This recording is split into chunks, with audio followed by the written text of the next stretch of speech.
Pepper chicken தொக்கு எப்படி செய்யலான்னு பார்க்கலாம் வாங்க. அதுக்கு நான் கடாயில் 3 டேபிள் ஸ்பூன் எண்ணெய் ஊற்றிட்டு ஒரு பெரிய வெங்காயம், சிக்கன் 3/4 கிலோ சிக்கன் எடுத்துருக்கிறேன். தேவையான அளவு உப்பு போட்டு நல்லா கிளறி விடுங்க. அது கிளறின பிறகு சிக்கன் மசாலா 2 டேபிள் ஸ்பூன், குழம்பு மிளகாய்த்தூள் வீட்டிலேயே அரைச்ச குழம்பு மிளகாய்த்தூள் 2 டேபிள் ஸ்பூன், அரை ஸ்பூன் மஞ்சத்தூள் இதெல்லாம் போட்டு சிக்கனில் அந்த மசாலாலாம் இறங்குற அளவுக்கு கிளறி விடுங்க.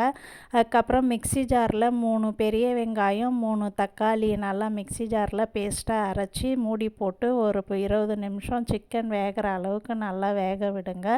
அதுக்கப்புறம் மூடி திறந்து கருவேப்பிலை கொஞ்சம், இஞ்சி பூண்டு paste 2 table spoon, garam masala 1 spoon, pepper தூள் 2 டேபிள் ஸ்பூன் போட்டு நல்லா அந்த சிக்கனில் மசாலா இறங்குற அளவுக்கு கிளறி விட்டுட்டு மூடி போட்டு ஒரு 5 நிமிஷம் நல்லா கொதிக்க வச்சிங்கன்னா தொக்கு ரெடி ஆகிடும். கேஸ் ஆஃப் பண்ணிவிட்டு மேலே கொத்தமல்லி தூவி விட்டால் பெப்பர் சிக்கன் தொக்கு ரெடி. இது உங்களுக்கு பிடிச்சிருந்தால் லைக் பண்ணுங்கள், ஷேர் பண்ணுங்கள். நன்றி.